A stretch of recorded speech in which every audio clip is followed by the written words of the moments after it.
पुरानी हवेली।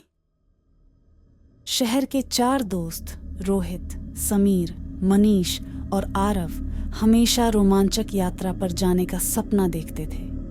एक दिन उन्होंने तय किया कि वे एक सप्ताहांत के लिए किसी शांत और प्राकृतिक जगह जाएंगे। उनके दोस्त अभय ने उन्हें अपने गांव कुसुमपुर आने का निमंत्रण दिया। गांव की हरियाली और शांत वातावरण की बात सुनकर वे सभी उत्साहित हो गए और उन्होंने वहां जाने का निर्णय लिया। कुसुमपुर एक छोटा सा गांव था जो शहर से लगभग 100 किलोमीटर दूर था। यह गांव अपनी प्राकृतिक सुंदरता और हरे भरे खेतों के लिए प्रसिद्ध था, लेकिन इस गांव के बारे में एक रहस्यमयी कहानी भी प्रचलित थी। गांव के बुजुर्गों का कहना था कि यहाँ एक पुरानी हवेली में एक भूत रहता है। यह बात सुनकर चारों दोस्त और भी अधिक रोमांचित हो गए और उन्होंने तय किया कि वे इस भूतिया हवेली को भी देखेंगे। शुक्रवार की सुबह चारों दोस्तों ने अपनी गाड़ी में सामान पैक किया और कुसुमपुर की ओर रवाना हो गए। सफर के दौरान वे गांव के बारे में बातें कर रहे थे और हवेली की कहानी पर हंस रहे थे। उन्हें यकीन नहीं था कि वास्तव में भूत जैसी कोई चीज होती है। उनमें से एक दोस्त ने कहा कि आज के टाइम पर भी ऐसी भी कोई चीज होती है क्या? लोग अभी भी उसी पुराने ख्यालात में जी रहे हैं। दूसरे दोस्त ने कहा कि अब तो ये सब वही जाकर पता चलेगा कि क्या सच है और क्या झूठ। अगर ये सच निकला तो उस भूत का सामना मुझसे होगा। और ये बोलते ही सारे दोस्त हंसने लगे। ऐसी ही बातें करते करते सारे दोस्त शाम होते होते वे कुसुमपुर पहुंच गए। अभय ने उनका स्वागत किया और उन्हें अपने घर ले गया। गांव की शांति और हरियाली देखकर वे सभी मंत्रमुग्ध हो गए। अभय ने उन्हें बताया कि हवेली गांव से थोड़ी दूर है और वहां जाने की मनाही है, खासकर रात के समय। ये सुनकर उन चारों ने प्लान बनाया कि अब तो हम रात में ही जाएंगे। ऐसे ही बात करते करते रात हो गई। रात के खाने के बाद अभय ने उन्हें हवेली की पूरी कहानी सुनाई। उसने बताया कि वर्षों पहले हवेली में एक जमींदार रहता था जिसका नाम ठाकुर सुरेश सिंह था। वह बहुत कठोर और निर्दयी व्यक्ति था। उसकी एक बेटी थी, प्रीति, जो बहुत सुंदर और मासूम थी। एक दिन ठाकुर को किसी जरूरी काम से गांव से बाहर जाना पड़ेगा। उसके नौकरों ने ठाकुर से बदला लेने के लिए प्रीति को उसी हवेली में मार दिया और वहां से भाग गए। और ठाकुर जब वापस अपनी हवेली में आया तो वह यह सदमा सह न सका और उसकी भी मृत्यु हो गई।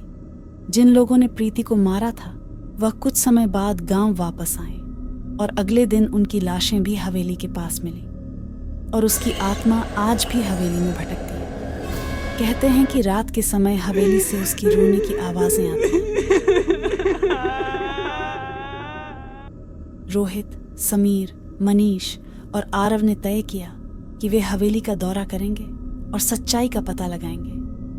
अभय ने उन्हें चेतावनी दी, लेकिन वे नहीं माने। अगली सुबह वे हवेली की ओर चल पड़े। हवेली गांव से कुछ किलोमीटर दूर एक सुनसान जगह पर स्थित थी। हवेली की स्थिति बहुत खराब थी। उसकी दीवारें टूट चुकी थीं और चारों ओर घास फूस उग आया था। चारों दोस्तों ने हवेली के अंदर प्रवेश किया।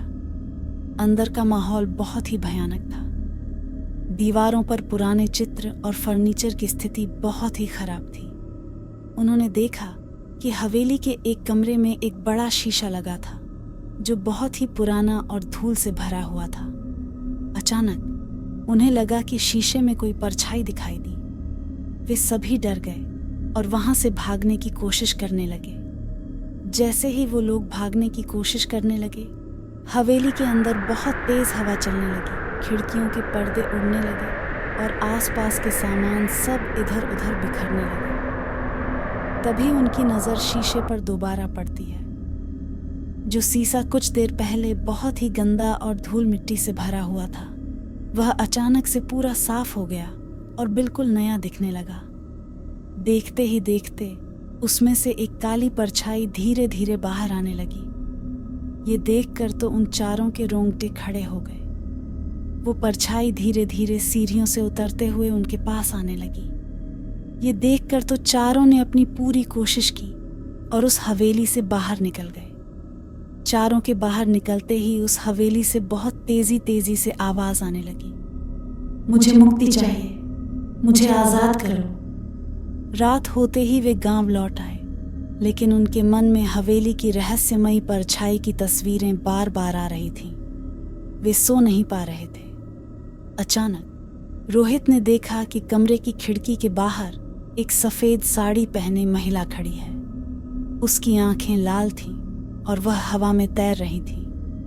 रोहित ने अपने दोस्तों को जगाया और सभी ने उस भूत को देखा। अगले दिन वे गांव के बुजुर्ग के पास गए और उनसे मदद मांगी। बुजुर्ग ने उन्हें बताया कि प्रीति की आत्मा को शांति चाहिए। उन्होंने कहा कि अगर वे प्रीति के नाम पर पूजा करेंगे और उसकी आत्मा की शांति के लिए प्रार्थना करेंगे तो शायद वह आत्मा उन्हें तंग नहीं करेगी। गांव के सभी लोगों ने मिलकर एक विशेष पूजा का आयोजन किया। उन्होंने प्रीति की आत्मा की शांति के लिए हवन किया और प्रार्थना की। चारों दोस्तों ने भी इस पूजा में भाग लिया और सच्चे मन से प्रीति की आत्मा के लिए शांति की प्रार्थना की। पूजा के बाद गांव में किसी ने भी प्रीति की आत्मा को नहीं देखा और हवेली से अजीब आवाजें आनी बंद हो गईं।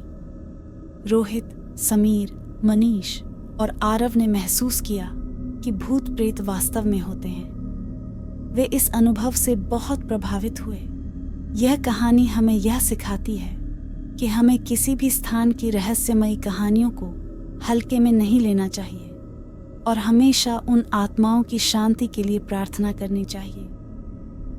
आपको स्टोरी कैसी लगी कमेंट करके ज़रूर बताएं और ऐसी हॉरर इंटरेस्टिंग स्टोरी के लिए हमारे चैनल को सब्सक्राइब करें, लाइक करें और बेल आइकन ज़रूर दबाएं ताकि आपको हमारे लेटेस्ट स्टोरी की नोटिफिकेशन मिलती रहे।